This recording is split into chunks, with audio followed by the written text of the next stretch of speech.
somos aqui uma pequena família que está reunida para lembrar que nós temos um Pai no céu, um Pai celestial, que é digno de todo louvor, toda honra e toda glória. E é por causa desse Pai que nós queremos colocar as nossas necessidades diante dele. Nós vamos orar, porque existem algumas pessoas que precisam da nossa intercessão, da nossa oração. Aliás, inclusive hoje é o tema da minha mensagem. Eu quero falar um pouco da intercessão, né? A intercessão, em especial hoje, por ser Dia dos Pais, né? Já adianto, né? Dizendo Feliz Dia dos Pais aos homens que estão aqui, né? Aqueles que estão me ouvindo. A mensagem de hoje vai continuar falando com os homens. Na semana passada eu, trouxe uma mensagem que Deus colocou no meu coração para falar especialmente aos homens. Vou continuar hoje falando aos homens, e no sábado, nós vamos dar continuidade aqui na reunião de homens, falando aos homens. Eu acho que eu estou aproveitando esse tempo porque não me deram muito tempo no sábado, então eu tive que começar algumas semanas antes. Então eu tenho ministrado, e hoje, aproveitando o Dia dos Pais, vou voltar a falar aos homens, mas não só aos homens, porque todos nós, todo crente deve ser um intercessor. E há necessidades, quando a sua família tem uma necessidade, quando a tua igreja tem uma necessidade, quando o teu amigo do trabalho tem uma necessidade, você que conhece o Senhor Jesus e sabe que você tem acesso a Ele, pelo sangue de Jesus Cristo, pelo nome de Jesus Cristo, ore por Ele, interceda por Ele. Talvez essa seja uma das armas mais poderosas para você evangelizar a vida de uma pessoa. Às vezes as pessoas não querem parar para ler a Bíblia com a gente, ouvir uma mensagem, uma pregação, mas é difícil encontrar uma pessoa que se recuse a receber uma oração.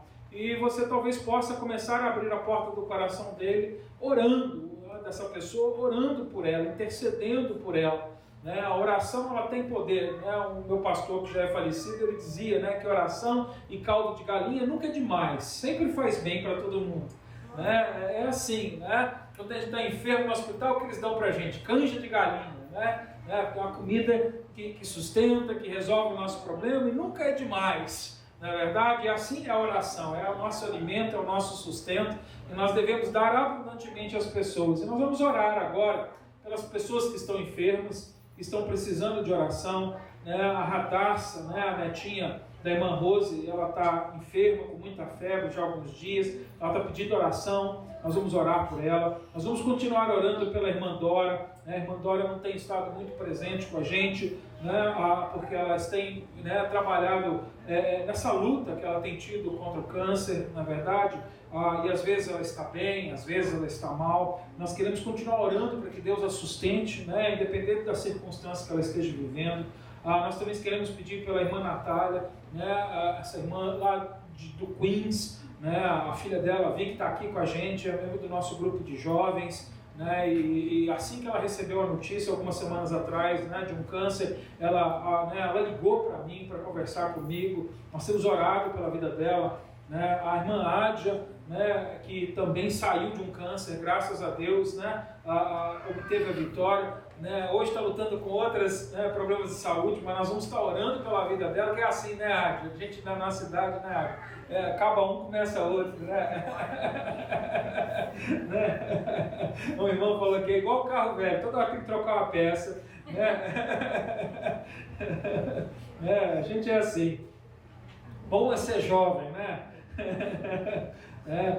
nós temos pedido oração por um rapazinho, o Jordan, que precisa de salvação na sua vida. Eu quero pedir pela minha sobrinha, a Tonton, lá do Brasil, que também está lutando com leucemia. Quero pedir pelo Paulo, pela Elisângela, irmã Elisângela também, ela tem lutado com problema de saúde. Quero pedir oração pelo Emilson, que é filho da irmã Marlene, conheço esse rapaz, pela vida dele. Nós queremos pedir pelo pai Daniel, que também está lutando com câncer. Nós estamos pedindo aqui pela Marlene, que é irmã da irmã Jane, que está aqui conosco. Oração pela viagem da Elisângela e da Isadora, que estão indo para o Brasil, Eles estão indo para o Brasil daqui uns dias. Falei com ela, aproveita para ir lá nos médicos brasileiros, viu? Eles são bons. Eles são bons, procura lá um bom médico para olhar a sua saúde.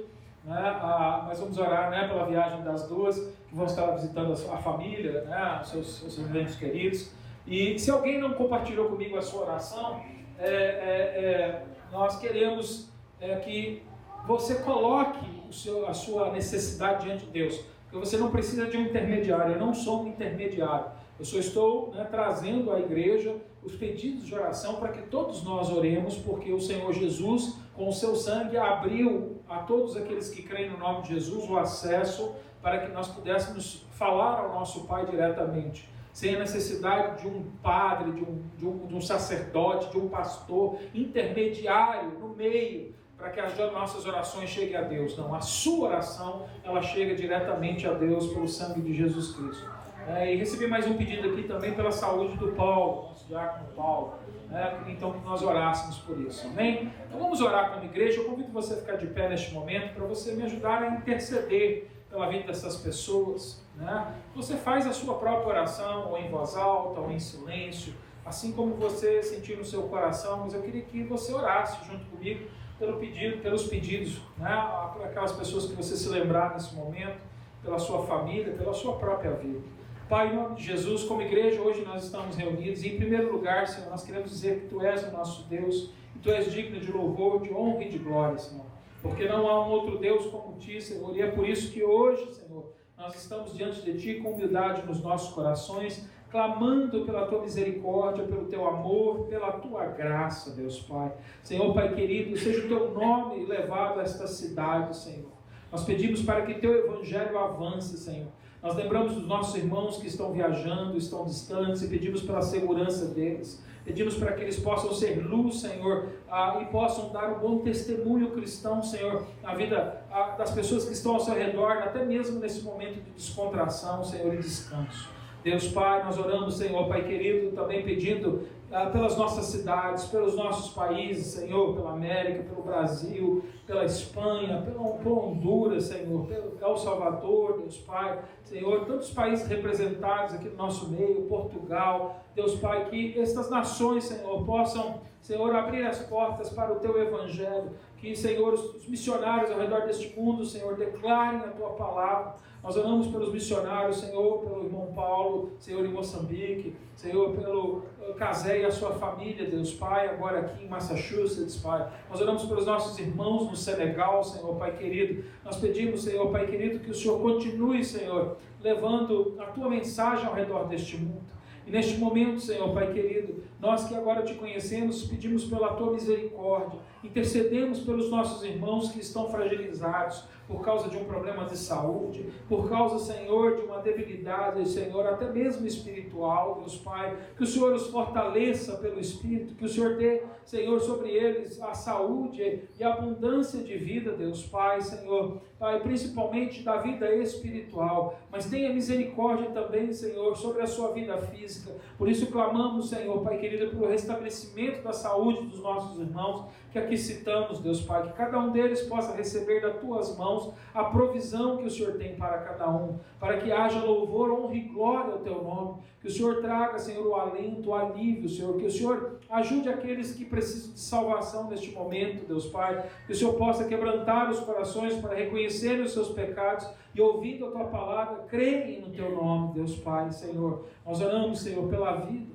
Nós oramos pela restauração das emoções, Deus Pai, Senhor, que nós não sejamos dominados pelas nossas emoções, e sim, Senhor, Pai querido, pela presença do Espírito Santo na nossa vida. Por isso, faz-nos frutificar no Espírito, a crescer na nossa fé e a confiarmos em Ti, porque, Senhor Jesus, Tu és a nossa esperança, Senhor, e em Ti nós esperamos, Deus Pai. Não permita que a gente caia pelo caminho, não permita que o nosso coração blasfeme contra Ti, Deus Pai. Ajude-nos, Senhor, a terminarmos, Senhor, a nossa jornada sobre essa face da terra com fidelidade, com confiança e fé, Senhor, se assim for. Por isso, Senhor, obrigado, Senhor, Pai querido, pela oportunidade de podermos orar como igreja neste momento e clamar ao Teu nome, Senhor, sabendo que o Senhor ouvirá as nossas orações, Senhor, e o Senhor fará conforme a Tua vontade. Seja para Ti o louvor, a honra e a glória, em nome do Senhor Jesus. Amém. Amém. Glória a Deus. Amém. Os irmãos podem sentar, as crianças podem ir para as suas classinhas. Eu convido os irmãos a abrir a sua Bíblia no livro de Jó, capítulo 1.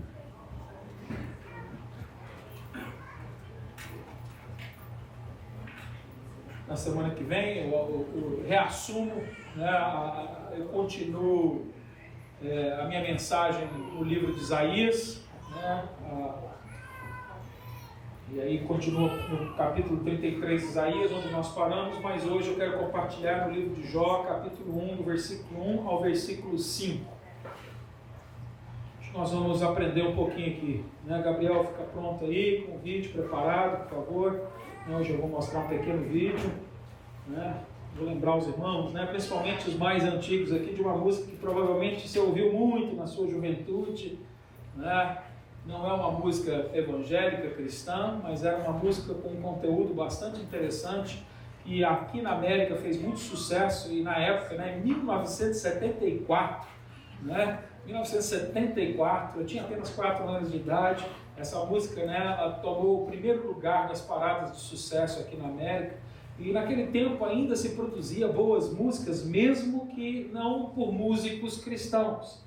Esse músico, né, não sei se ele era cristão ou não, né, não investiguei sobre a vida dele, mas essa música falava de um assunto familiar. E hoje, né, como Dia dos Pais, eu quero tratar, né, a respeito da intercessão no lar, né, da responsabilidade dos pais de intercederem pelos seus filhos, principalmente a responsabilidade do homem, do pai. Não é só o pai, a mãe também, né, deve interceder pelos seus filhos, mas o homem como líder, como cabeça do seu lar, ele deve ser aquele que tome a dianteira na intercessão pela vida de seus filhos.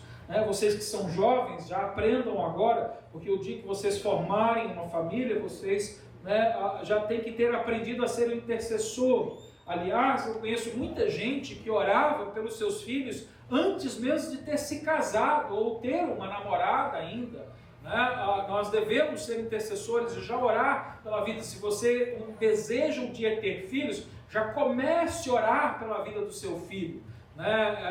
Eu já orava pela vida dos meus filhos, e eu digo meus filhos porque até mesmo antes de eu conhecer o Senhor Jesus, eu sempre tive, uma intuição, não sei se isso era de Deus ou não, mas eu sempre tive uma intuição de que eu teria gêmeos.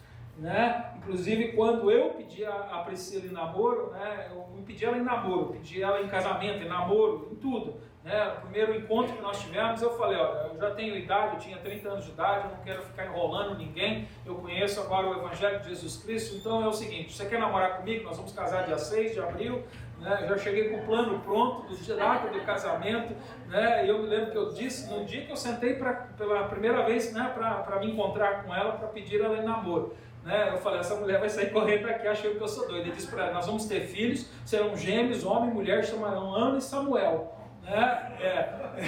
E ela quis namorar comigo. E deu no que deu. Aí, Ana e Samuel, porque na verdade, até mesmo, não crente, eu na minha ignorância da palavra de Deus, mas acreditando na existência de Deus, eu orava do meu jeito, pela minha família, pelo futuro, pelos meus filhos, e é importante nós intercedermos, E eu acho que até foi misericórdia de Deus, A palavra de Deus diz que quando a gente consegue agradar o coração de Deus, se é que a gente consegue fazer isso, Ele cumpre até os desejos do nosso coração. Eu tinha um desejo muito grande de ter gêmeos, um menino e uma menina, e Deus me concedeu esse desejo, E eu fiquei muito feliz quando a gente soube, confirmou quando a Priscila estava grávida. Mas eu quero mostrar para você hoje isso, a importância da intercessão. E eu quero hoje usar a vida de Jó, esse homem na Bíblia, que ele é citado inclusive em outros livros, em Ezequiel, o próprio Tiago, irmão de Jesus Cristo, falou de Jó. Por que eu digo isso? Porque algumas pessoas até hoje, inclusive cristãos, acreditam que o livro de Jó não é um livro de fatos, não é um livro histórico que conta uma verdade real. Eles acreditam que era apenas uma história criada e ilustrativa. Ou seja, que essa pessoa de Jó nunca existiu, que aquela história nunca foi uma história real, apenas uma história contada entre os povos daquela época para encorajar as famílias, para ensinar a respeito de Deus. Mas, na verdade, eu não acredito nesse tipo de conceito a respeito do livro de Jó. Por quê? Porque os próprios autores bíblicos trataram de Jó como se ele fosse uma pessoa real. Ele é citado em outros livros, então não era apenas um fato. Então, hoje eu quero usar o exemplo desse homem, que era um homem de Deus, um homem intercessor, um homem preocupado com seus filhos, talvez até preocupado demais, né? Não sei se eu estou certo em dizer isso ou não, mas eu acredito que, talvez ele ia até talvez um pouco além do que deveria ir, né? E acho que por isso que mais tarde Deus, teve que trabalhar na vida dele, tratar com ele, para que então depois ele pudesse no fim do livro declarar: Senhor, antes eu te conhecia de ouvir falar, mas agora eu tenho experiência contigo.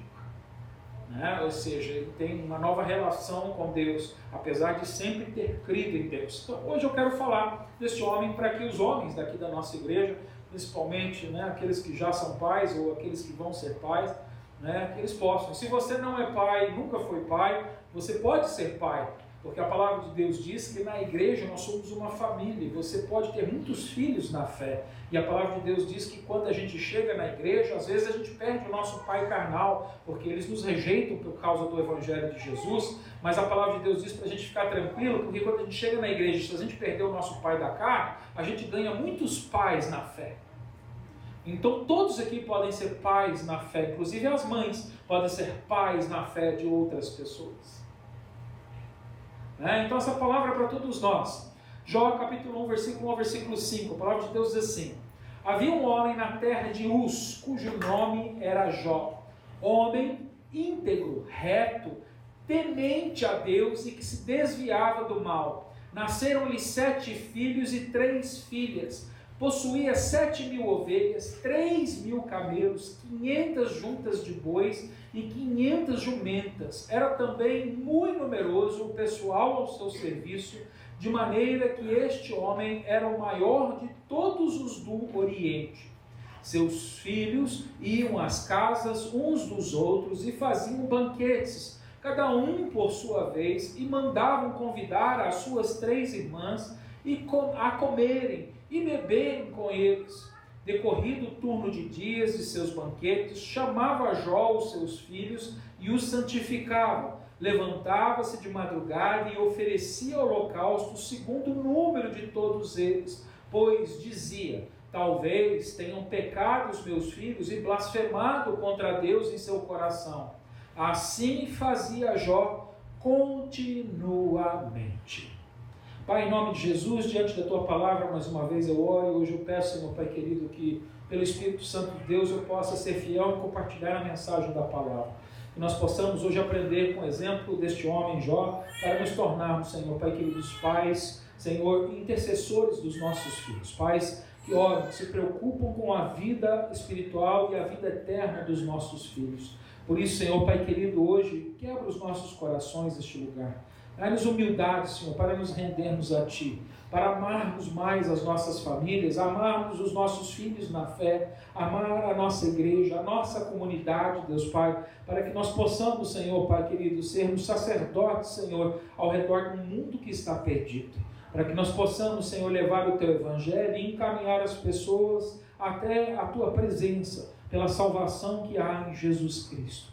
Por isso, Senhor, abre em nós um coração como o Teu. E, Senhor, que nós possamos aprender com o caráter de Jó nesta manhã, para desenvolvermos, Senhor, este caráter nas nossas vidas, caráteres aprendidos do próprio Deus. Por isso, Senhor, forja em Deus, forma em nós o Teu caráter, Deus. Senhor, obrigado pelas Tuas misericórdias, pela Tua igreja, pela Tua palavra, por aqueles que hoje me ouvem, Deus Pai, através da internet. Que o Senhor possa abençoar a vida de cada um de nós, para que nós sejamos, Senhor Pai querido, crentes como Jó foi, Senhor, intercessores por aqueles que precisam do Teu perdão. Obrigado e seja para Ti o louvor, a honra e a glória em nome do Senhor Jesus. Amém. Amém. Eu quero começar compartilhando uma pequena poesia com os irmãos, mas antes de eu ler essa poesia, na verdade eu vou ler 2 poesias, uma no início e uma no final, pelo mesmo autor. Esse autor é um homem que é um missionário americano que hoje vive no Brasil. Ele já vive no Brasil há muitos anos. O nome dele é Davi Merck.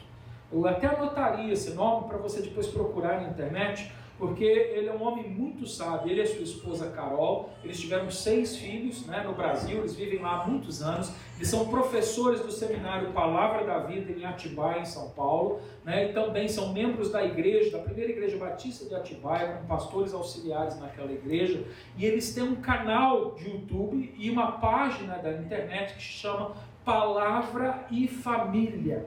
E eles instruem muitas pessoas, ele prega pelo Brasil todo, pelo mundo, ensinando, né? A vida inteira deles, eles se dedicaram a trabalhar com famílias, né? Ele fez universidade aqui nos Estados Unidos, ele estudou inclusive na mesma universidade que eu, né? Depois ele foi fazer o mestrado dele lá no Dallas Theological Seminar, lá ele se tornou também doutor naquela área, e ele se especializou em relação, né, à família, quando ele estudou, né, fez os seus estudos. Então ele tem esse trabalho e ele tem mensagens fabulosas. Eu aprendo muito com ele, e na verdade a mensagem da semana passada e de hoje foi inspirada em coisas que eu aprendi dele. E numa das mensagens que eu ouvi dele um tempo atrás, que ele falava, né, dos pais terem qualidade de vida, né, qualidade de tempo com seus filhos, principalmente no mundo onde a gente não tem mais muito tempo, né, por causa do nosso trabalho, da velocidade que as coisas acontecem nos dias de hoje. Ele ensinava a respeito do tempo de qualidade. Então ele cita, né, esse poema, ele lê esse poema, que ele se inspirou nesta música que eu falei para os irmãos no início, que vem de uma música secular, uma música que foi feita aqui nos Estados Unidos, né, por um cantor que já faleceu há muitos anos. O nome dele era Henry Chapin, né, Chapin, que eles falam aqui, Harry Chapin, e ele escreveu essa música que fez sucesso nas paradas, que contava a história de um pai que teve um filho, ficou feliz com a chegada do filho, mas o pai trabalhava muito, então ele nunca tinha tempo para o filho, e a vida foi passando e ele nunca tinha tempo para o filho, e ele envelheceu, e aí quando ele estava aposentado, o filho também foi como ele, não teve tempo para ele. Então essa música secular conta essa história. Eu queria passar o vídeo, você deve conhecer, você talvez não saiba que essa música falava dessa história, mas ela fez um sucesso por causa disso, porque conta, né, da tragédia do sonho americano. Pode ir.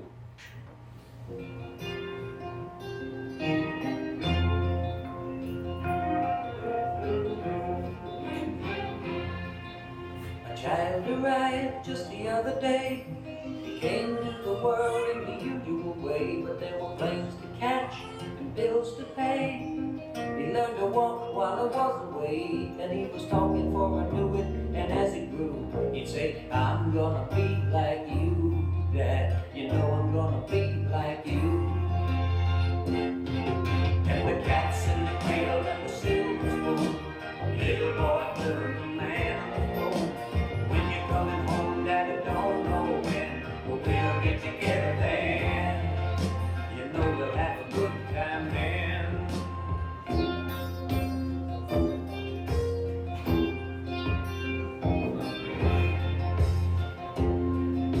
My son turned 10 just the other day. He said, thanks for the ball, Dad, come on, let's play. Can you teach me to throw? I said, not today, I got a lot to do. He said, that's okay. And then he walked away, but his smile never did. Said, I'm gonna be like him. Yeah, you know I'm gonna be like him. And the cat's in the cradle like the silver spoon. Little boy blue and the man on the moon. When you coming home, Dad, I don't know when, but we'll get together then. You know we'll have a good time then.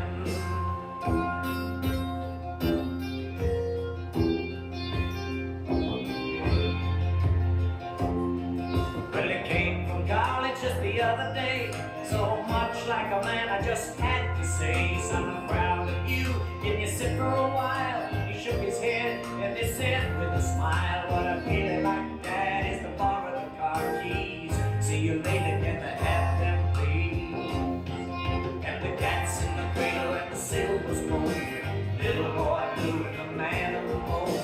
When you coming home, son, I don't know when, but we'll get together then, Dad. You know we'll have a good time then.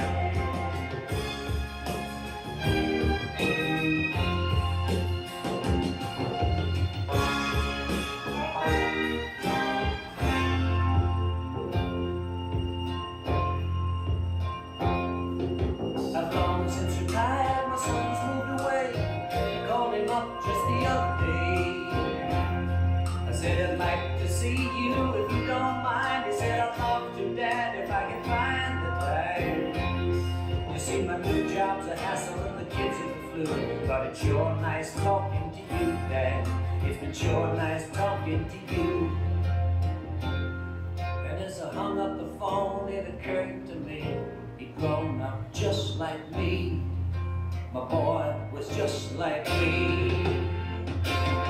And the cats in the cradle and the silver spoon, little Roy Blue, the man on the moon. When you coming home, son, I don't know when, but we'll get together then. We're gonna have a good time there. Pode encerrar. Uma história triste, talvez muitos não conhecem o texto, talvez não tenham entendido, mas você vai entender agora porque eu vou ler o poema que o pastor Davi fez e ele tomou emprestado a ideia dessa música, ele usa praticamente, né, os dizeres da música, só que ele abrasileirou ela, né, vivendo muito tempo no Brasil, ele mudou algumas coisas, né, mas ele tomou emprestado a ideia e você, quando eu ler, vai entender o que a música falou. Ele fala assim: meu filhinho chegou outro dia, entrou no mundo como devia, mas com muitas viagens e clientes para ligar, eu não estava lá quando ele começou a engatinhar. E ele já falava, antes de eu reparar, e dizia, pai, como você quero ser, com o Senhor eu vou parecer.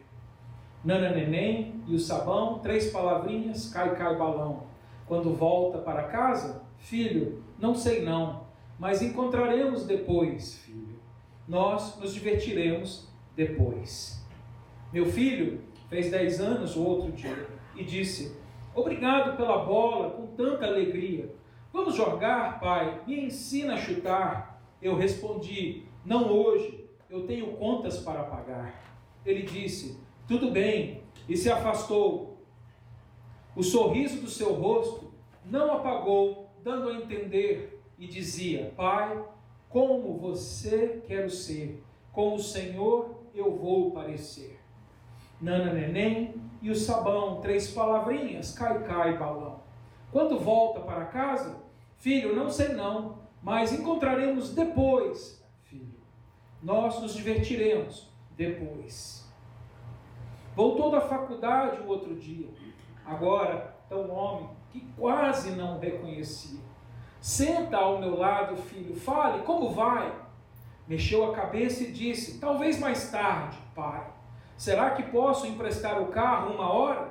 Te vejo logo, logo, não tenho tempo agora.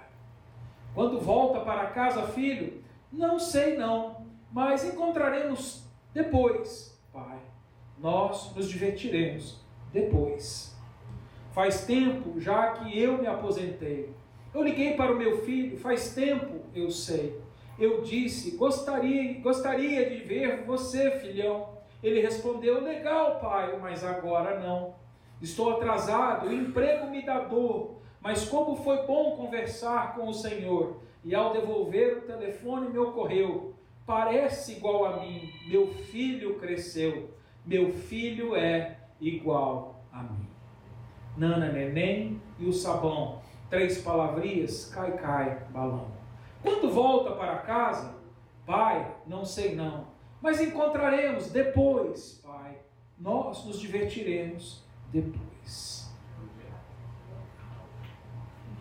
Bem, nós vemos aqui nesta música, não, nesta poesia também, que muitas vezes nós deixamos a vida nos levar. Né? Até tem outra música que fala disso. Da tragédia do sonho americano, do sonho do brasileiro, do peruano, do boliviano, do hondurenho, do espanhol, do português, do sonho deste mundo. O sonho deste mundo é nós vivermos uma vida onde nós vamos construir, né, financeiramente patrimônios, e essa construção rouba muitas vezes o nosso tempo, e a vida passa, e quando chega a velhice, nós descobrimos que o tempo já passou e já não há nada mais a fazer. E aí a gente passou o mesmo exemplo para os nossos filhos, que mais tarde também vão dedicar o mesmo tempo que nós dedicamos a ele. Graças a Deus, essa história pode ter um final diferente. E no final dessa mensagem, eu vou compartilhar a segunda poesia que ele escreve, só que de uma maneira mais positiva. Uma poesia que vai nos lembrar a vida de um homem cristão, de um exemplo de Cristo. E é por isso que hoje eu quero compartilhar, sobre a vida de Jó e aprender com ele hoje aqui. Então vamos voltar à palavra de Deus em 1 Jó, capítulo 1. Eu quero começar no versículo 1. A primeira frase do versículo 1 diz assim: havia um homem na terra de Uz, cujo nome era Jó. Como eu disse, Jó era uma pessoa real. Lá em Ezequiel capítulo 14, no versículo 14, no versículo 20, lá ele é citado junto de outros nomes de pessoas reais. Lá se fala a respeito de Noé, se fala a respeito de Daniel e se fala a respeito de Jó, ou seja, o profeta Isaías, quando estava falando pela boca, Deus estava falando pela boca do profeta Isaías. Deus, ele traz uma mensagem dizendo que Jó era uma pessoa de verdade, não uma história. Era um homem que de fato existiu, de qualidade. Lá em Tiago, no capítulo 5, no versículo 11, nós também vemos isso. Tiago, irmão de Jesus, também declarou a veracidade da vida de Jó. A palavra de Deus diz aonde ele morou, a terra de Uz. A terra de Uz, para quem não sabe, na antiguidade, é hoje o lugar onde está o país da Jordânia e da Arábia Saudita. É aquela região onde habitou os Edonitas. Era a terra de Edom no tempo bíblico. Era também conhecida como a terra de Uz. Ou seja, ele habitou sobre a face dessa terra, ele estava no lugar, nós temos a localidade, nós temos eventos históricos confirmando a veracidade desse livro. Um homem de verdade que intercedia pelos seus filhos. Aliás, o livro de Jó na Bíblia é um livro especial para nós, porque na Bíblia, principalmente no Velho Testamento, nós temos alguns estilos literários. O que isso quer dizer? É que cada livro tem o seu estilo, e na Bíblia nós temos 5 livros sobre sabedoria. Talvez você, quando eu falo sobre livro de sabedoria, você fala assim: eu sei pastor, Provérbios. Todo mundo conhece esse livro, mas na verdade existem 5 livros que dão 5 aspectos diferentes. O primeiro é o livro de Jó. O livro de Jó é um livro de sabedoria que nos ensina a como sofrer. Jó, ele foi escrito para ensinar os homens a lidar com o sofrimento na sua vida. Então, se você é uma pessoa que está passando por sofrimento neste momento e precisa de sabedoria para vencer o sofrimento, leia o livro de Jó, porque ali há sabedoria sobre esse assunto. O livro de Salmos é um livro de sabedoria, apesar de também ser um livro de poesia, um livro de cântico. O livro de Salmo, ele é um livro que tem a sabedoria e nos ensina a orar. Se você quer aprender a orar, leia o livro de Salmo, porque Salmo te ensina a orar.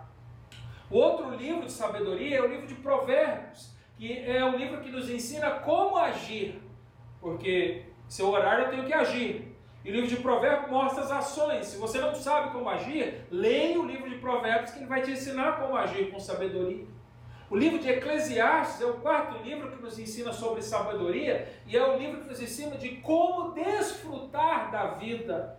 Porque nós também podemos desfrutar. Nós não viemos nessa terra só para sofrer e vencer o sofrimento com sabedoria. Nós também temos que ter sabedoria para desfrutar do melhor que essa terra tem para a gente. E o 5º livro que nós temos na Bíblia, que é chamado de Cânticos de Salomão, que é um livro que nos ensina, que tem sabedoria para como nós devemos amar. Se você quer aprender sobre o amor e como amar, o livro de Cânticos de Salomão vai ensinar você a como amar com sabedoria. Amém? Então esses livros, eles ensinam essas coisas.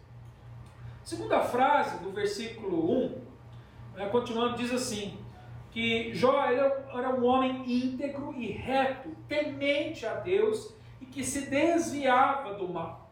Então é interessante aqui que existem algumas qualidades particulares da vida deste homem que era um intercessor da sua família. Para que a gente se torne um intercessor da nossa família, nós precisamos desenvolver algumas qualidades. E uma das qualidades que aqui é relatada para a gente é de ser íntegro. O que a palavra íntegro quer dizer? Quando você vai no supermercado e você vai comprar leite, aí você vê lá que tem leite 2%, leite 1%, leite 0% e tem leite integral. O que isso quer dizer? Que o leite integral tem o quê? Tudo que o leite tem quando ele sai da vaquinha. Do jeito que ele sai, quer dizer, é lógico que depois ele passou por processo de pasteurização e tal, se eles adicionam ou tiram, eu não sei. Mas lá está escrito que o leite é não alterado.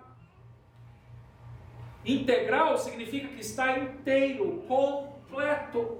E aqui a palavra de Deus, o próprio Deus estava falando isso a respeito de Jó, o próprio Deus está dizendo que Jó era um homem inteiro. Ou seja, o que isso quer dizer? Era um homem que se entregou por inteiro. É interessante que Jesus ele fala disso, ele fala assim, né, que um discípulo dele é aquele que dá a sua vida para receber a vida. E ele descreve que um crente de verdade é aquele que se entregou por inteiro e não por metade. Não em parte, ou é tudo ou é nada. Com Deus ou é tudo ou é nada. Hoje, no meio da humanidade, tem muitas igrejas, muitos líderes espirituais que estão oferecendo só parte de Deus. Estão dizendo, não, está tudo bem, você pode ficar parte com Deus e parte com os homens. Você pode ser parte de Deus e parte do mundo. Mas na verdade, na Bíblia, isso não é um ensino. Jesus, quando Deus fala, ele fala assim, se me buscares de todo o teu coração, me achareis.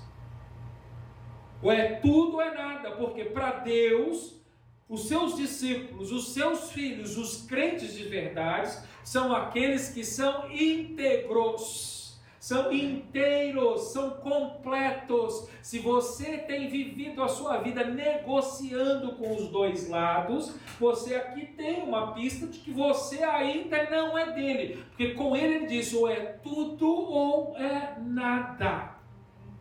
Glória a Deus. Não tem?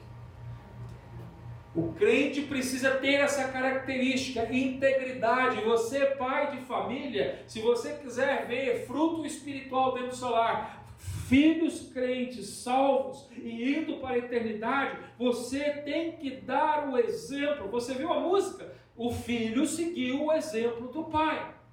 O filho falava, eu quero ser um dia igual a você. E no fim ele foi exatamente como o pai. Seguiu o mesmo exemplo. Se você quer, que tem hoje, hoje não, sempre houve, mas eu já conheci algumas pessoas, às vezes eu conversava com alguns homens, e alguns homens falavam, não, eu fico feliz que meu filho vai à igreja, eu não vou, mas eu fico feliz que meus filhos vão à igreja porque eles precisam de Deus. Não está fazendo diferença nenhuma na vida do seu filho, porque ele vai seguir o seu exemplo.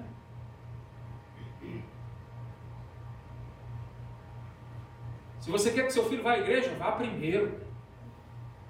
Você é o líder, você é o intercessor. O líder significa aquele que vai na frente. Hoje em dia, o conceito do mundo é diferente. O líder ele fica lá na sala dando ordem para o pessoal lá na frente fazer a guerra. O líder fica lá atrás sendo protegido enquanto os outros estão colocando o corpo na frente da morte. Mas no passado não, o líder era o primeiro cavalo a sair na frente do seu exército para encorajar os seus homens a entrar na luta. E essa é a liderança de um homem corajoso, de um homem forte. Essa é a liderança bíblica. É esse tipo de homem que Deus fala que deve haver diante das famílias, o cabeça da sua esposa. Semana passada eu brinquei, que falei que não é nenhuma brincadeira, é uma realidade. Eu falei, hoje, pela qualidade dos homens que nós temos no mundo, a maioria dos homens, se entrasse alguém com uma arma aqui hoje para matar as pessoas, os homens pegavam a mulher e põem na frente deles e se esconder atrás. A tamanha coragem dos homens dos dias de hoje era capaz que as mulheres pulassem na nossa frente para nos proteger. Porque você ia ficar paralisado.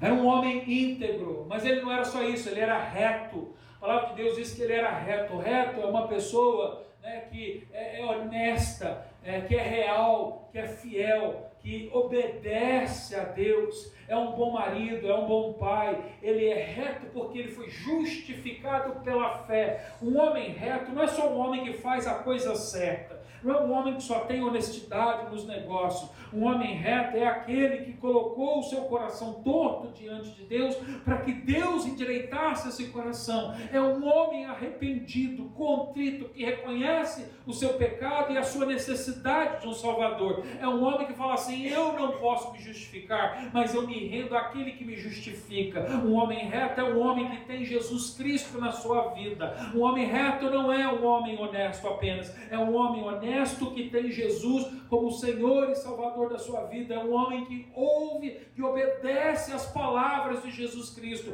Esse é um homem reto. Jó era exemplo de um homem reto. Ele conhecia bem a palavra de Deus, conhecia bem as coisas que a palavra de Deus exigia dele, e era por isso que, até mesmo depois de uma reunião familiar, ele estava preocupado com a vida espiritual. Assim, vai que na festa entre os irmãos, não era nenhuma orgia, não era nenhuma festa mundana que estava acontecendo. A gente leu aqui na Bíblia que os irmãos, ele teve muitos filhos, 10 filhos, imagina que festa que era, Você vê que eles eram uma família que conhecia os princípios de Deus, uma família unida, uma família que andava junto. Então, eles de tempo em tempo, cada dia, cada semana, sei lá, cada dia, cada mês, eles se reuniam, cada um na casa de um irmão, convidavam as suas irmãs, e vinham as famílias, e eles se alegravam, e eles comiam, e eles bebiam, E pode ser que nessa festa eles fizessem alguma coisa imprópria. Então, a Jó falava assim: eu não sei, eu não vi, eu não posso entrar no coração de todos eles, mas vamos fazer o seguinte, já que isso é uma possibilidade, vamos nos apresentar diante do Senhor e colocar nossa vida em ordem. Você vê que homem de Deus, um homem preocupado. Por quê? Porque ele podia falar assim: não, cada um sabe da sua vida, eles já cresceram, cada um tem sua família, agora cada um é responsável pelo seu lar, responsável pelos seus pecados. Eles se viram. Não, um pai se preocupa com o filho até o dia da sua morte. Então ele coloca os filhos dele na presença de Deus. Isso é retidão. Nós estamos precisando de gente assim, de pais assim. É por isso que as famílias estão sendo destruídas. Nós estamos vivendo num mundo que daqui a pouco já não vai haver muitas famílias. O bom é que a gente vai se tornar minoria, já que o mundo gosta de minoria, eles lutam pelas minorias. Um dia eles vão lutar pela gente. Não acredita nisso não, tá bom? Só estou brincando aqui. Eles nunca vão lutar pela coisa certa, mesmo quando ela se tornar a minoria. Essa conversa de que estão lutando pelas minorias é tudo papo furado. Eles estão lutando pelos desejos do seu próprio coração, por aquilo que eles querem, pela vontade da carne, pelo pecado.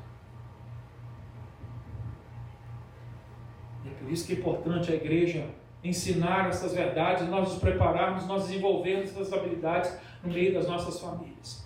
Ele era um homem temente a Deus. O que isso quer dizer? Quer dizer que ele era um homem reverente, ele tinha reverência diante de Deus, ele era obediente aos mandamentos de Deus. No tempo de Jó, ele tinha mensagens, ele tinha aprendido dos seus pais que por causa do pecado era necessário haver sacrifício, porque o pecado ele só podia ser pago pelo sacrifício de um inocente. E infelizmente na época ainda não havia um sacrifício que podia de uma vez por todas apagar. Então de tempo em tempo ele tinha que apresentar sacrifícios quando eles pecavam, para aplacar a ira de Deus, mas ainda assim não resolvia o problema, mas trazia alívio.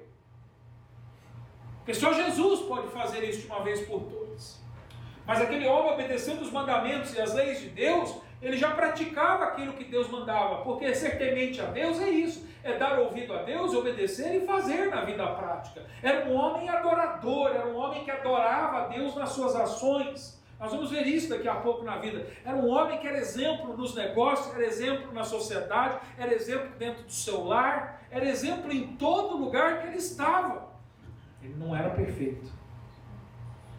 Jó não era perfeito, tanto é que Deus permitiu que Satanás entrasse para causar dificuldade e sofrimento na vida dele, para ensinar coisas que ainda Jó não sabia, porque até mesmo um homem com essas qualidades ainda não é um homem perfeito. Aqui não há homens perfeitos, nós todos temos falhas, mas nós, conhecedores da palavra de Deus, nós temos que desenvolver características importantes para que a gente mude a vida das nossas famílias. Vocês jovens que vão casar, pensem nisso. Moças, não Busque um príncipe sentado no cavalo branco. Busque um homem que não seja preguiçoso, que seja trabalhador, porque um homem que não é preguiçoso, ele não vai ter preguiça de levar os filhos para a igreja, ele não vai ter preguiça de orar com os filhos, ele não vai ter preguiça de botar o seu joelho no chão para orar pela sua família, ele não vai ter preguiça de disciplinar os seus filhos. Então observe isso, é preguiçoso, corre dele. A Bíblia diz que se dorme muito, você deve evitar.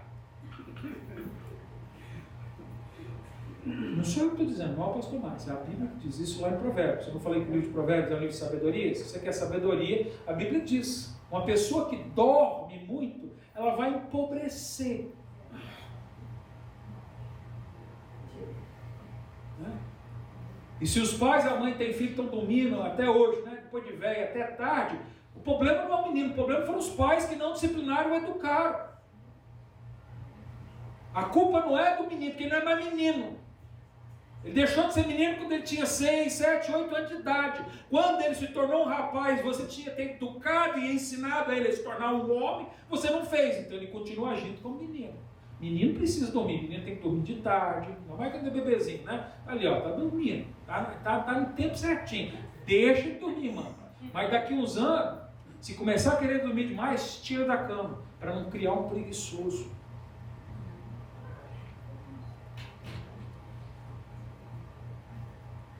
Está faltando liderança nos lares. Pais que amem os seus filhos. Ai, tadinho, ele está cansado. Tadinho, é o preguiçoso viver a eternidade no inferno. Isso é tadinho. Tadinho, é seu filho um dia passar a eternidade no inferno.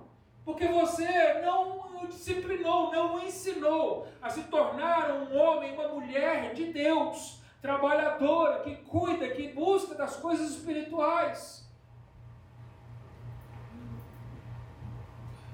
As pessoas no mundo de hoje, apesar do mundo ser agitado, não estão ocupadas demais para não cuidar da sua vida espiritual, porque trabalham muito.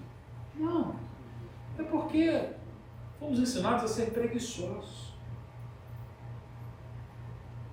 Aí a gente só está buscando aquilo que a carne busca. É o hedonismo.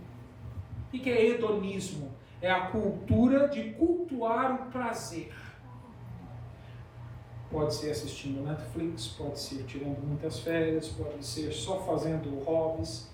É o hedonismo. Eu mesmo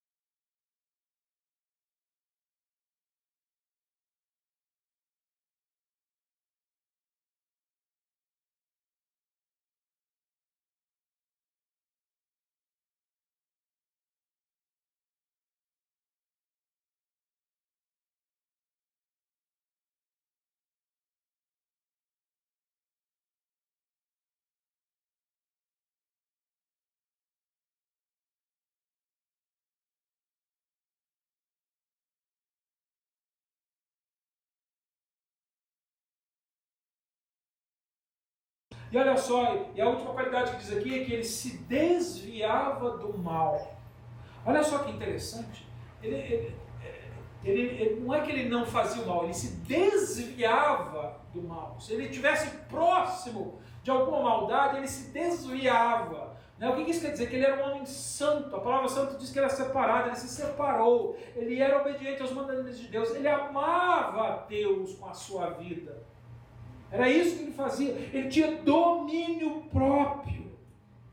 Ele sabia quando estava surgindo uma situação que era má, uma situação que podia colocar em perigo de pecado, em perigo de tentação, e quando ele percebia o perigo, ele se desviava daquilo. Às vezes a gente fica achando que a gente é super-homem. Não, eu sou muito crente, então não tem problema. Eu posso entrar na situação porque eu não vou cair. Não, a Bíblia diz que na sabedoria, porque é um livro de sabedoria, não é? Não falei para vocês que Jó é um livro de sabedoria? Na sabedoria, um homem dessa qualidade tem que ser, ou uma mulher crente, tem que ser uma pessoa que se desvia do mal. É por isso que às vezes a gente quer ir em alguns lugares, quer fazer algumas coisas, Mas se aquilo te leva a pensar no pecado, a agir no pecado, a se esquecer das coisas de Deus, mesmo que aquilo não seja um problema em si, ela pode te colocar num problema, você deve se desviar daquilo. É o que a Bíblia diz: eu posso todas as coisas, mas nem tudo me convém. E quando eu falo me convém, não é a minha conveniência. Me convém é a conveniência a respeito da minha vida com Deus. Nós temos que ter cuidado. Temos que ter cuidado como é que fazemos. O que nós estamos ilustrando? Uma das situações que muitas vezes pega muito crente, né? A Bíblia não proíbe ninguém de beber bebida alcoólica, mas a Bíblia diz que a embriaguez é um pecado e a bebida alcoólica pode levar à embriaguez. Então, o melhor curso na vida de um crente é que ele não faça uso da bebida alcoólica. Mas a Bíblia não proíbe o uso da bebida alcoólica. Então, ele pode fazer esse uso se ele tiver domínio próprio, sabedoria. Mas a Bíblia também diz que se você, ao fazer o uso, no caso que eu estou falando da bebida, né, e trazer escândalo a uma pessoa que está próxima de você, então você não deve fazer. Hoje em dia as pessoas acham que não, né, eu sou livre, eu posso fazer, né, e faz, e aí fica até mostrando para os outros que está fazendo. Cadê a sabedoria na vida do crente? Para que propagar aquilo que pode ser pedra de tropeço na vida de muitas pessoas? Quantas pessoas nesse mundo tropeçam na bebida? Quantas? E aí você que não tropeça na bebida, em vez de ajudar os que estão tropeçando, você incentiva e encoraja elas. Falta de sabedoria. O seu filho está vendo tudo o que você está fazendo. E ele vai ser que nem você.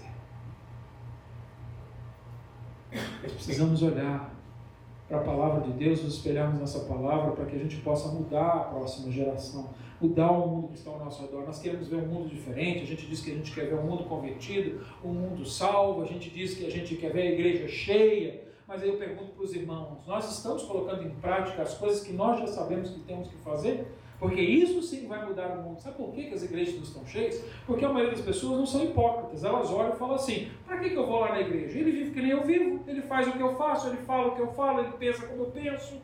A única coisa que ele faz diferente é domingo ir na igreja. Eu prefiro ficar em casa dormindo. Porque ele vai na igreja e não muda nada na vida dele no dia a dia. É por isso. A igreja deixou de ser efetiva, querido, não é porque prega a verdade da palavra. A igreja deixou de ser efetiva no mundo, não é porque aqui a gente não fica fazendo festa, ou a gente está criando aqui métodos, né, artificiais de aumento da igreja. Né? Não, a igreja perdeu efetividade. Por quê? Porque a maioria dos crentes são hipócritas.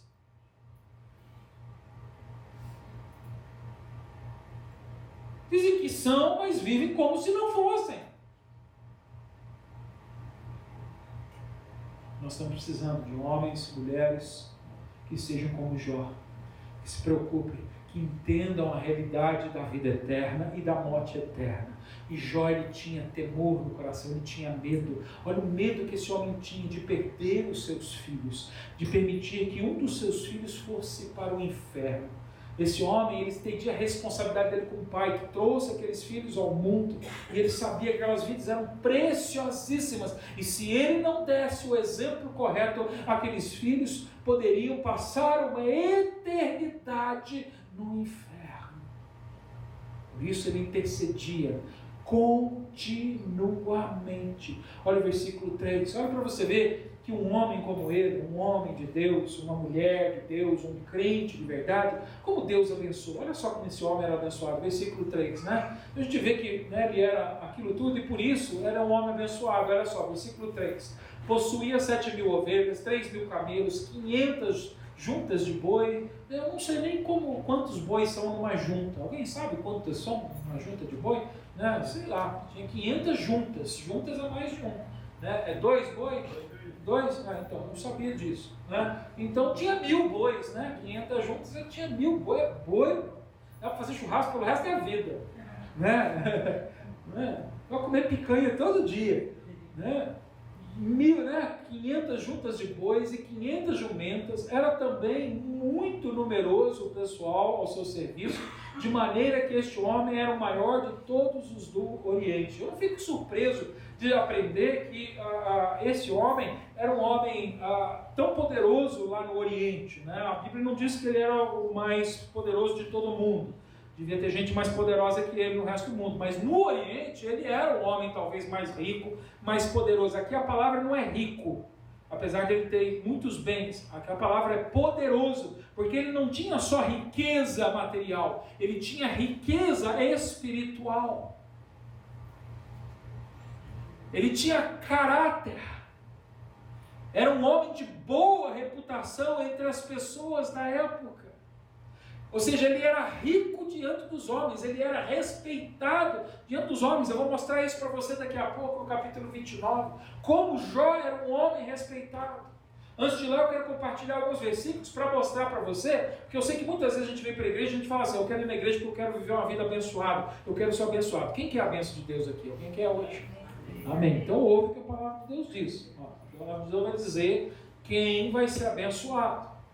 Né? Então aqui, olha, Salmo 31, 19, diz assim: oh, quão grande é a tua bondade, né? Ou em outras palavras, ele está dizendo a respeito de Deus, né?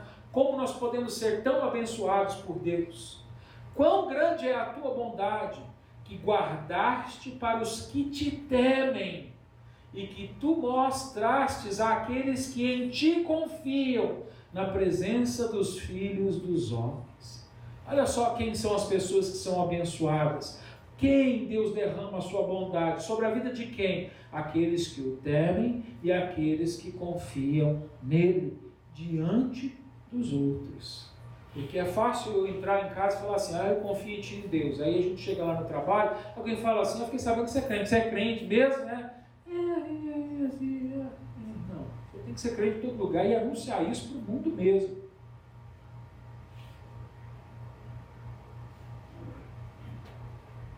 Está cheio de agente secreto no reino de Deus. E o reino de Deus não chamou agentes secretos.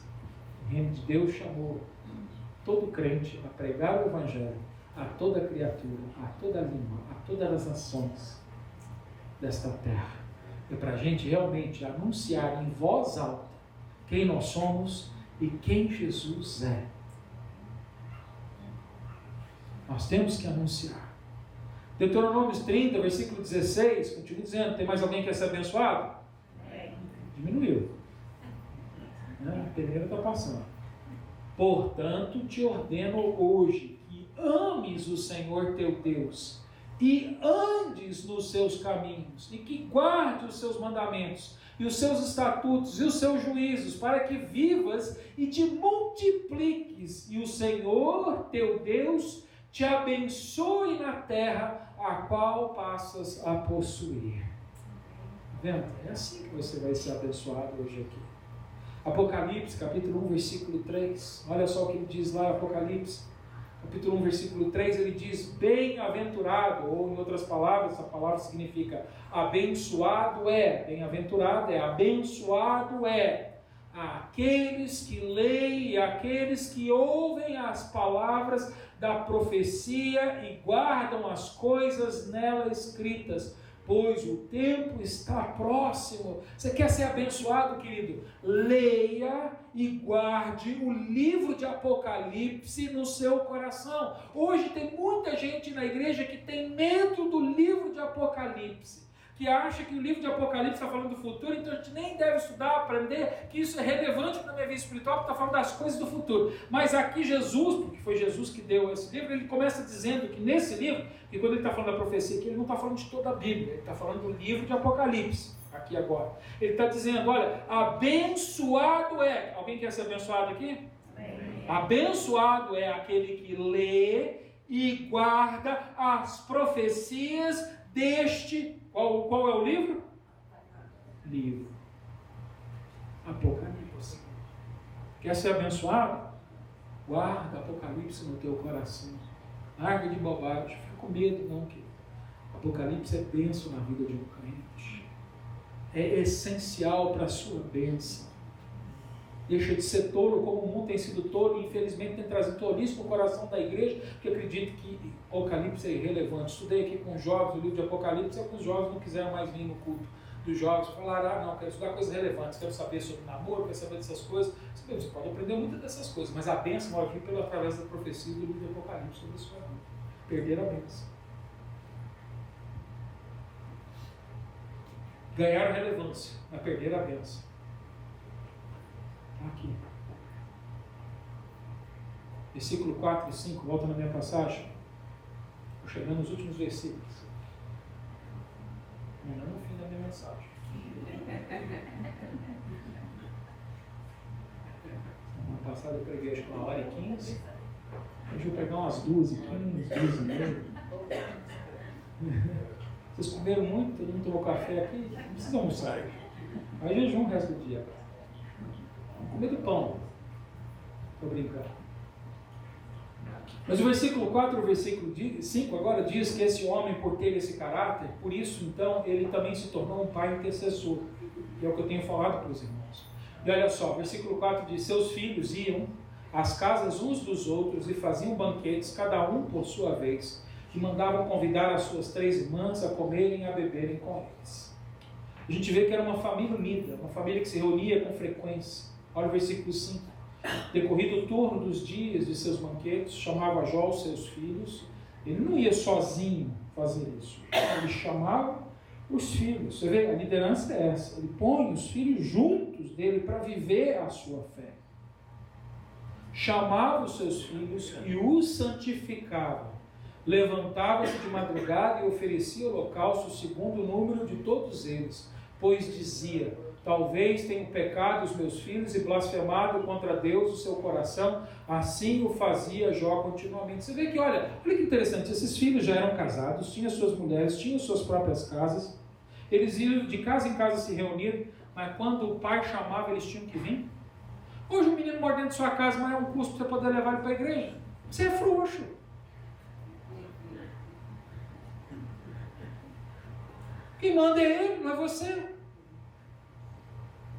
Se eu estivesse na carne aqui, eu ia usar outra palavra, não era frouxo. Bem grande. É aqui. Você vê que um homem líder não tem problema nem de liderar os seus filhos depois que eles deixam as suas casas.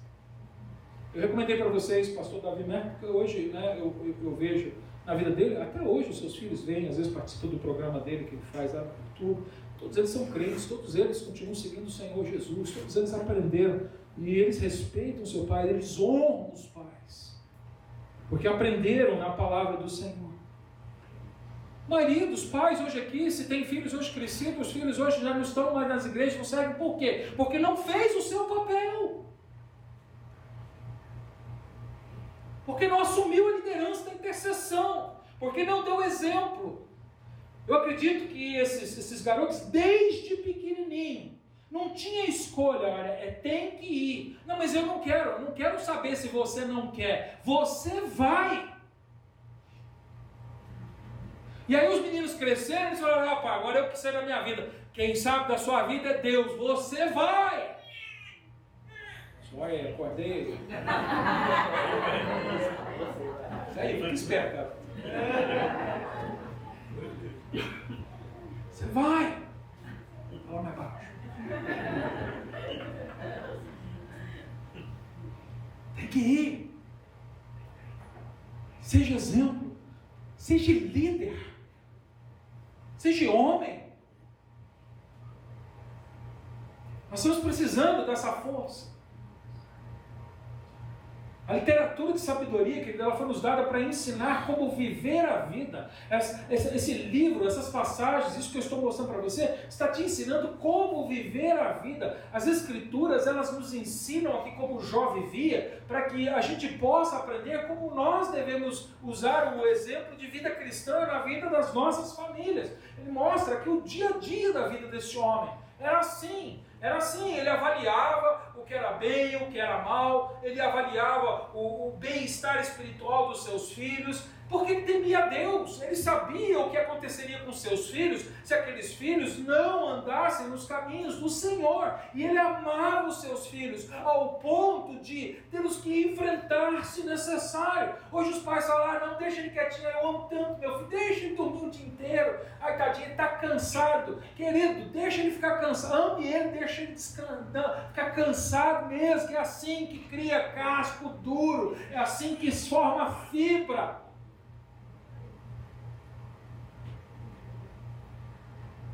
Quantas vezes eu lidei com gente, naquele, graças a Deus, nessa igreja nem tanto, mas em outras igrejas que eu passei, quantos pais que eu lidava com situações familiares dentro do seu lar, não com menino, com um homem de 25, 30, que ainda mora dentro de casa, que não sai do quarto, passa o dia jogando videogame, morre lá de depressão. Está em depressão, tem tempo demais para pensar em nada. A Bíblia diz que a mente vazia é a oficina do diabo. Quer dizer, a Bíblia não diz isso, né?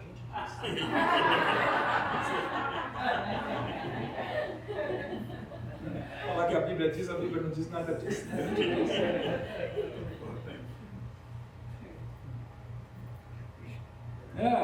A sabedoria popular, né? A Bíblia diz que na multidão dos conselhos há sabedoria. Aí sim a Bíblia diz. Quando a gente dá umas besteiras dessa. Olha os bereanos, né? Os bereanos estão de olho aí, tem que estar mesmo. Falou besteira, pastor. É isso mesmo. Mas nós temos que ocupar, nós temos que permitir com que eles sejam ocupados, cansados, nós temos que lidar na vida, criar gente para viver neste mundo, para lutar com as dificuldades, para lidar com as dificuldades, com as frustrações. Já há anos eu vejo pesquisas que vêm mostrando, já não é de agora, já há uns 20 anos atrás, quando eles começaram a falar sobre o assunto, porque vem havido um crescimento muito grande de suicídio entre os jovens, e hoje está aumentando o número de suicídios entre crianças.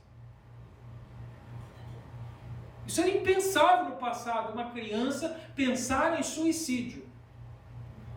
Antigamente eram as pessoas mais velhas, as pessoas mais idosas, que às vezes faziam essas coisas, depois começaram os jovens, agora as crianças. Durante a pandemia, eu estava trabalhando com o Marcos um dia num prédio, fazendo eletricidade, e a gente, na hora que sai do prédio, estava lá uma ambulância, ou não, estava um fuzuela na frente, e aí eu perguntei, o que aconteceu? Um garoto de 11 anos de idade pulou de cima do prédio. A mãe chegou do trabalho e o menino estava caindo. Vendo o menino cair, ela viu realmente, o menino, ele tinha acabado de pular e a mãe chegando na rua, e ele caindo lá. Imagina. É esse o fim que você quer para o seu filho? Deixa ele dormir em casa, à vontade, deixa. Deixa ele ter a vida mansa, dá tudo que ele quer. Não permite ele passar por frustrações. Todo problema que ele tiver na escola, você vai lá e briga por ele.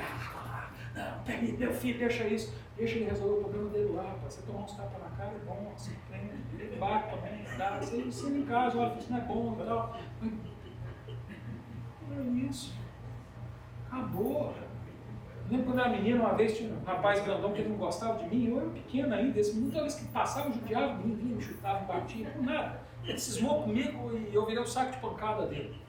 E um dia, e ele sempre pegava, depois que eu saí da escola, eu estava de manhã, então na hora do almoço a gente vinha para casa, e ele saía também, e quando ele me via, eu sempre fugia dele, mas quando um dia eu fugia, ele me pegava, e lá vinha ele me pegar, esse rapaz, ele me pegar. E um dia eu estou quase chegando em casa e eu vejo o carro do meu pai estacionado, ele veio almoçar em casa, e esse menino foi lá e pá, me pegou. Eu falei, hoje é seu dia, corri em casa, me lá, pá, olha lá, o menino bateu. Ele já tinha me dado, você estava até sangrando a boca aqui, que ele tinha me dado um soco na boca. E meu pai falou assim, vai ser homem, rapaz, resolve seu problema lá fora. Eu não vou contar o resto, mas eu resolvi o problema.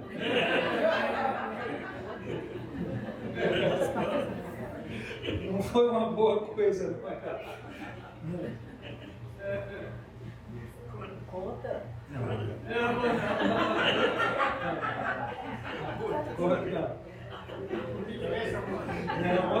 Outro dia.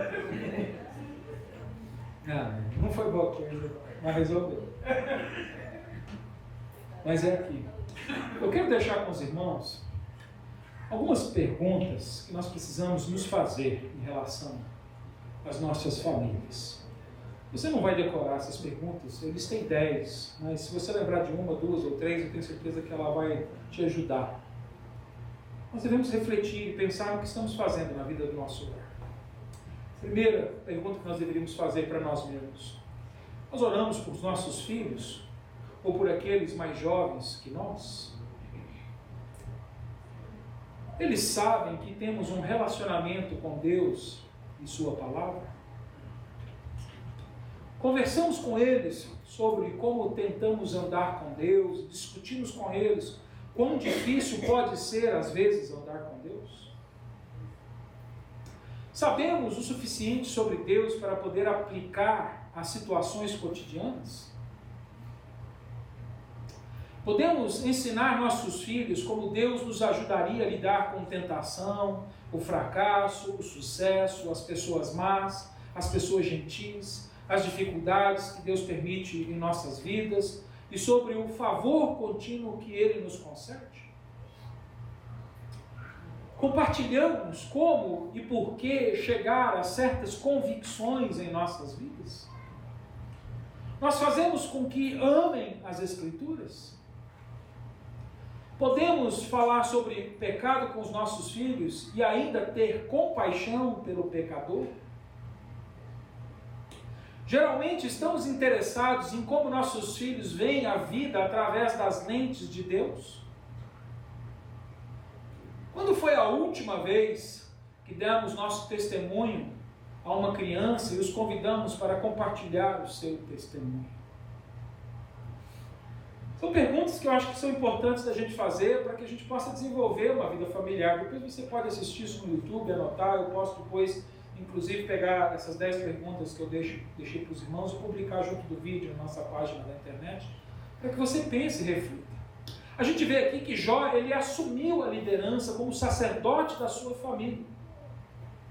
O sacerdócio não é só para o pastor da igreja. Você, homem, é o sacerdote do seu lar.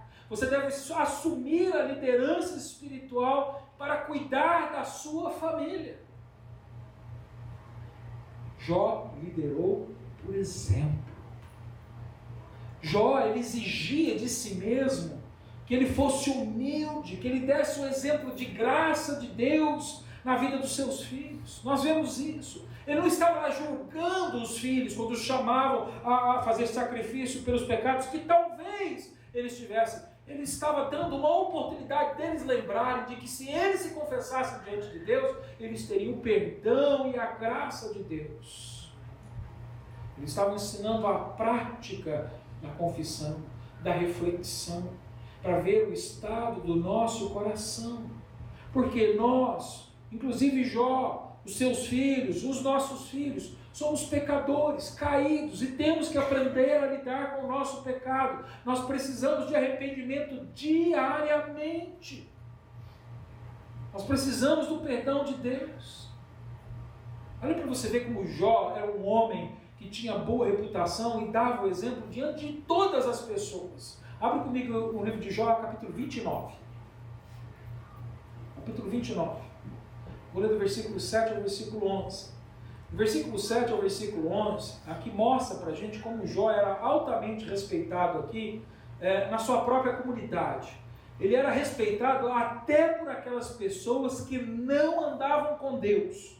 Até quem não cria em Deus, não andava com Deus, respeitava Jó. Olha só, versículo 7. Quando saía para a porta da cidade e na praça fazia preparar a minha cadeira, os moços me viam e se escondiam. Os idosos se levantavam e se punham em pé.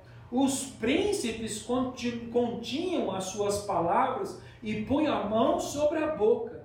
A voz dos chefes se escondia. A sua língua se pegava ao seu paladar. Ouvindo-me algum ouvido, me tinha por bem-aventurado, vendo-me algum olho, dava testemunho de mim. Olha só, ele chegava, se tinha alguém contando uma piadinha besta, as pessoas faziam assim. Se tinha alguém com uma conversa imprópria, todo mundo fala, cala a boca, fica quieto, o Jó chegou. Se tinha alguém fazendo alguma coisa errada, as pessoas paravam e falavam, vamos embora daqui, Jó chegou. Até os velhos, mais velhos do que Jó, quando viam Jó, se não eram pessoas que estavam fazendo coisa, quando viam Jó e sabiam da integridade dele, eles se levantavam. Os príncipes se calavam diante de Jó. Tamanho respeito que ele tinha pela sua fé, pela presença de Deus na sua vida, porque é assim que as pessoas não me respeitam, as pessoas não se importam comigo. Dê o exemplo de integridade e de fé, e as pessoas vão te respeitar. E eu digo isso para você, querido, isso é verdade. Eu já vi isso acontecer. Eu já vi gente cristã, gente crente de verdade, quando chega num ambiente e onde as pessoas às vezes não têm, as pessoas param e respeitam. Elas mudam até a maneira de falar. Ontem eu fui fazer um casamento em Long Branch, depois fui numa festa de baby shower lá em Long Branch. Né? Tinha gente do mundo para todo lado. O casamento não era de gente crente, só tinha um casal crente lá em todo casamento. Até o casal casou, não era crente, mas você tinha que ver o respeito que as pessoas me trataram, mesmo não sendo crente. E depois da mensagem que eu dei a mensagem do evangelho no casamento, né? Não vou perder a oportunidade de pregar para não crente, né? Preguei o evangelho no casamento, as pessoas saíam e falavam assim, pastor, o senhor tem o meu respeito, obrigado pela palavra. Olha, teve umas 4 pessoas que procuraram. Quando eu me casar, eu quero que o Senhor faça o meu casamento. Respeito, não é por mim, pelo Deus que está em mim, pelo nosso testemunho. Você, crente, mostrando integridade diante das pessoas, vai mostrar a presença de Deus e a autoridade de Deus sobre a sua vida. É lindo quando isso acontece. Mas a gente tem que ter. Olha só o versículo 12 em diante. Agora o versículo 12 em diante diz que Jó, ele era um juiz, porque ele era também um juiz, por isso que ele levava a cadeirinha dele e sentava lá na praça. Ele punha a cadeira e as pessoas procuravam Jó para julgar as situações da vida, né, as situações legais da época, as questões legais e civis da época também. Ele era um dos juízes também daquele tempo. Né? Então, os filhos deles viam a consistência da vida de Jó. Ele era assim em casa, ele era assim na cidade, ele era assim entre os homens, ele era assim entre as pessoas não crentes. Ele não mudava de acordo com o ambiente, ele era o mesmo em todos os ambientes. Ele não era um crente camaleão, ele era um crente de verdade. E tem crente que vai para o meio do povo do mundo, bebe igual o povo do mundo. Tem um crente que vai para o povo do mundo, fala igual o povo do mundo. Ah não, é que eu tenho que me fazer, né, igual a todos para ganhar a todos. Você não está ganhando ninguém se fazendo igual a deles. Não é isso que Paulo quis dizer quando ele disse que ele se fazia de gentil para ganhar os gentios, de judeu para ganhar os judeus. Não. Ele se adaptava às situações para mostrar Deus. E olha só, versículo 12, até o 17, ele diz, porque eu livrava o miserável e clamava, como também o órfão que não tinha quem o socorresse. Bênção do que ia perecendo vinha sobre mim, e eu fazia que rejubilasse o coração da viúva, cobria-me de justiça e ela me servia de vestes, como manto e diadema era o meu juízo. Eu era o olho do cego e os pés do coxo, dos necessitados era pai, e as causas de que não tinha conhecimento inquiria com diligência, e quebrava os queixos dos perversos, e dos seus dentes tirava a presa. Olha só que interessante, ele era um juiz sério, honesto, com gente justa, com gente sofrida, ele fazia justiça, ele trazia alento, ele trazia alegria, ele trazia, mas com o perverso ele fazia o que? Ele quebrava o queixo e arrancava os dentes. Eu acho que isso não é literal, ele está dizendo, né, no sentido figurativo, que ele fazia a justiça justa. Era um homem que era respeitável diante da sua justiça. E olha só, a continuação no versículo 21 agora em diante, mostra também que ele também era um conselheiro, porque ele não era só juiz, ele também era aquela pessoa que dava conselho na cidade. E ele era um exemplo, um modelo, né, para os seus filhos em capacidade de ajudar outras pessoas nas várias áreas da vida prática. Olha só, versículo 21. Ouvindo-me, esperavam em silêncio, entendiam o meu conselho.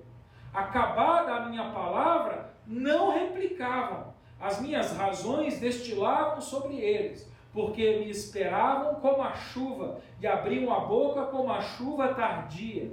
Se me ria para eles, não o criam e não faziam abater a luz do meu rosto. Se eu escolhia o seu caminho, assentava-se como chefe e habitava como rei entre as tropas, como aquele que consola os que pranteiam. Olha só que interessante, quando ele sentava, as pessoas pediam conselho para ele, as pessoas ficavam quietinhas, ouvindo ele. Não ficavam dando desculpa, elas não replicavam, mas Jó, mas entende, aqui não. A pessoa ficava caladinha e saía igual um soldado quando recebe ordem. Aqui a ideia é essa. Né? Quando o general dá ordem, ninguém fica assim, mas general, eu não concordo, hein? Eu acho que nós devíamos ter outra estratégia. O soldado sabe, ele sabe da sua posição, quando o general fala, ele vira as costas e vai fazer. Mesmo que não seja o melhor caminho, porque ele entende quem tem autoridade. E era assim, as pessoas quando ouviam o conselho de Jó, ouviam e iam pôr em prática. Você vê a integridade, você vê que é isso que nós estamos precisando hoje na igreja, para que a igreja se torne relevante? É esse tipo de crente que a gente precisa dentro das igrejas, para as igrejas crescerem, encherem. Nós estamos precisando de crente assim, que seja constante na sua vida todo dia, porque tem muita gente sedenta. A palavra de Deus diz para a gente que nós estamos vivendo numa época em que os campos estão brancos.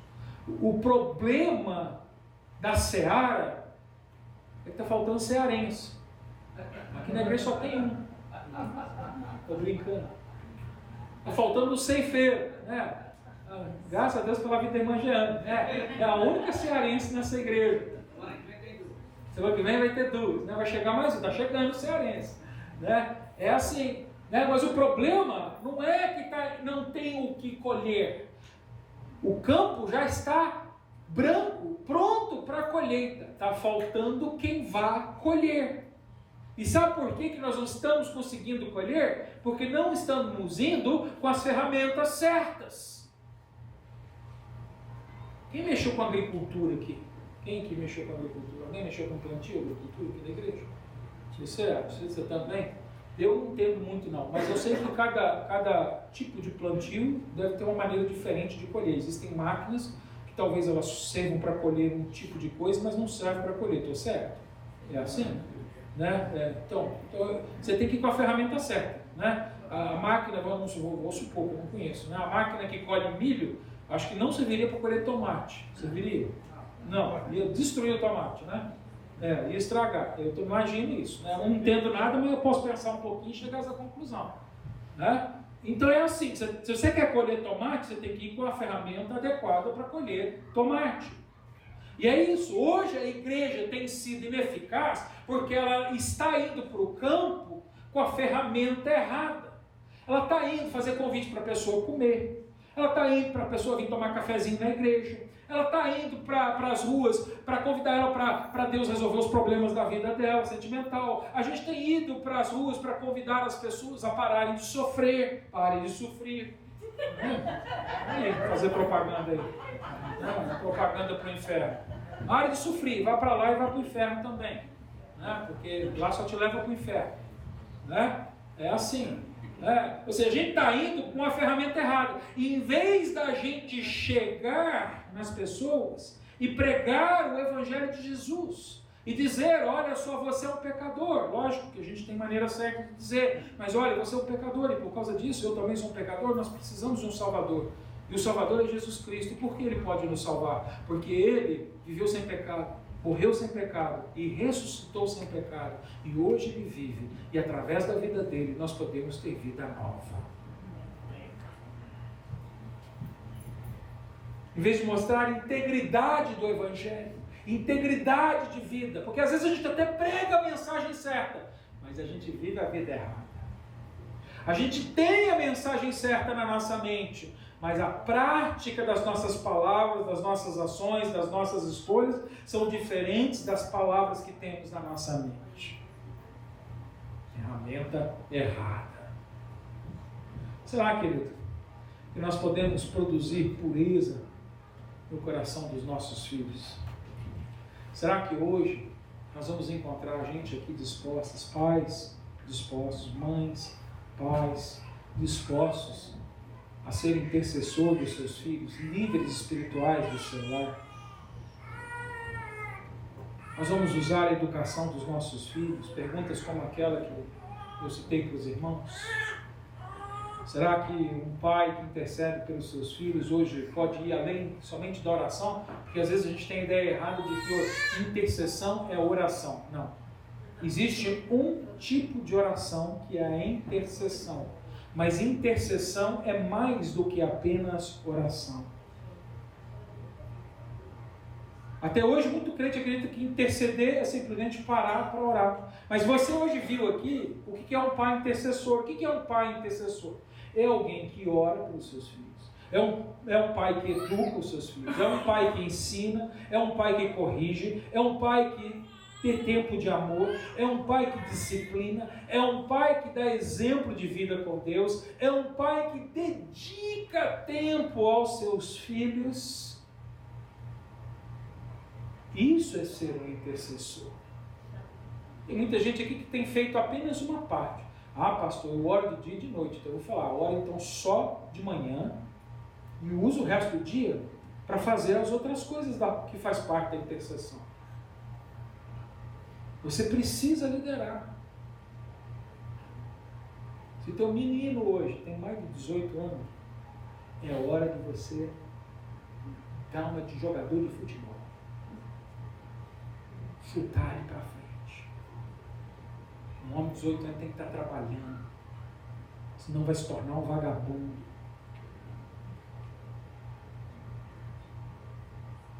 Tem que estar produzindo.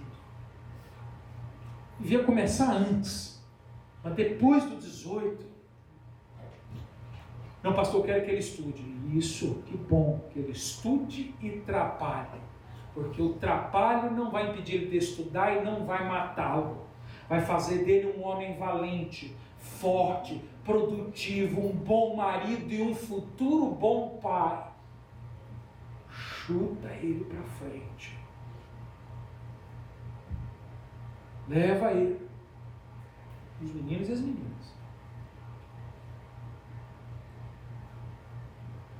Leve eles a se tornarem gente, né, que contribua com a sua família, com a sua sociedade. Eu vou encerrar então lendo a poesia do pastor Davi Merck, mas agora nessa versão mais alegre, essa versão que reflete o trabalho de um pai cristão, né, que tem as prioridades no lugar certo. Uma poesia que talvez poderia ser escrita a respeito da vida de Jó. Essa poesia agora é a mesma história, é o mesmo segmento, só o conteúdo diferente. Ela diz assim: meu filhinho chegou outro dia, entrou no mundo como devia. Eu o segurei com as mãos e comecei a chorar. Logo pegava no meu dedo, aprendendo a caminhar. E já falava antes de eu reparar. E dizia: pai, como você quero ser, com o Senhor eu vou parecer. Neném, no sabão, 3 palavrinhas, cai balão. Pai está em casa. Chegou esta hora. Sim, filho, vamos brincar. Nos divertiremos agora. Meu filho fez 10 anos o outro dia. E ele disse: obrigado pela bola, com tanta alegria. Vamos brincar, pai, me ensina a chutar. Eu respondi: vem, filho, eu te ensino a jogar. Ele disse: tudo bem, e foi correr. O sorriso do seu rosto deixou a entender: pai, como você quero ser, com o Senhor eu vou parecer. Neném e o sabão, 3 palavrinhas, cai balão. Papai está em casa, chegou esta hora. Sim, filho, vamos brincar, nos divertiremos agora. Voltou da faculdade no outro dia. Agora, tão homem, quase não o reconhecia. Senta ao meu lado, filho, fale como vai. Ele disse: que tal sairmos, só nós dois, agora, pai? Os amigos me aguardam, esperam outra hora. Há tanto para falar para o Senhor, que tal agora? Meu filho está em casa, conversando toda hora. Sim, pai, vamos falar, conversemos agora.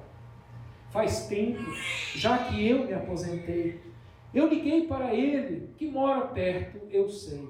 Eu disse, eu quero conversar contigo, filhão. Ele respondeu, legal, pai, mas agora não. Estou brincando de pega-pega e Júnior quer pescar. Que tal o senhor vem nos acompanhar? E ao pegar o anzol e a vara, me ocorreu, parece igual a mim. Meu filho cresceu. Meu filho é igual a mim. Nananenê. O sabão, 3 palavrinhas, cai, balão. Vovô está em casa, brincando toda hora. Sim, neto, vamos brincar. Nos divertiremos agora. Feliz Dia dos Pais.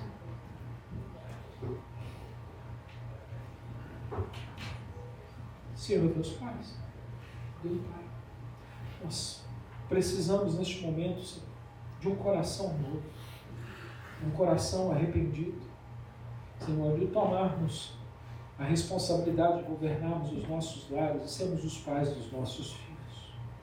Os pais crentes na palavra de Deus, com o caráter de Deus, para que eles possam crescer e um dia serem salvos. Mas não permita, Senhor, que nós venhamos nos vender pelas propostas deste mundo, a vivermos os sonhos deste mundo. Mas, Senhor, que nós possamos viver os sonhos de Deus nas nossas vidas. O Senhor sonhou para uma família um dia reunida no céu, para toda uma eternidade. E nós oramos, Senhor, que nós possamos ser pais que tenhamos tempo para os nossos filhos, para educá-los, para amá-los, para discipliná-los e corrigi-los quando necessário. Para, Senhor, nós nos dedicarmos, Senhor, com o tempo, para que eles possam crescer na vida espiritual, pelo estudo da palavra, pela oração e pelo exemplo de vida. Senhor, dai-nos, Senhor, a capacidade de sermos pais assim. Sabemos, Pai, que somos imperfeitos e muitas vezes vamos falhar. Senhor, Pai querido, de maneira nenhuma queremos, Senhor, Pai querido, dizer que somos perfeitos, mas, Senhor, queremos prosseguir em direção à perfeição. Por isso, Jesus, seja o nosso modelo, para que nós possamos, Senhor, seguir um bom modelo e servirmos as nossas famílias, segundo o Teu querer. Em nome de Jesus eu oro. Amém. Vamos adorar o Senhor Jesus? Eu quero contar uma coisa. Ele viu que ele pega. Ontem ele estava preparando a mensagem de hoje, a do casamento, e o Samuel lá. Daddy. Ele parou tudo. O que você foi fazer? Voltar ao Lego do Power Rangers, que era mais difícil. E isso sempre aconteceu. O Max não é perfeito, mas ele é o melhor pai do mundo. Ele teve um bom pai para você, né, baby? Não foi cristão. O pai do Max não era crente, mas era o pai do Max e fez toda a diferença na vida dele. Então, assim, you gotta do, you are the daddy. Mas todos os daddies aqui são especiais. Dessa vez a nossa homenagem vai ser um pouquinho diferente. Por causa da falta de criança. Mas tem uma, não vai ficar em branco, né, Kimberly? Vem cá. A Kimberly não vai deixar o Dia dos Pais ficar em branco. E ela preparou uma música linda para todos os papais, né? Mas em especial para aquele carecão ali, que vai sentar e sossegar agora. O microfone tá do jeito que você quer? Tá bom. Então você senta ali e sossega, tio do som. Que é um show de uma garota, mas assim, muito bem preparado, enquanto vocês vão receber uma lembrancinha, tá bom?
Não vai ter o louvor? Não,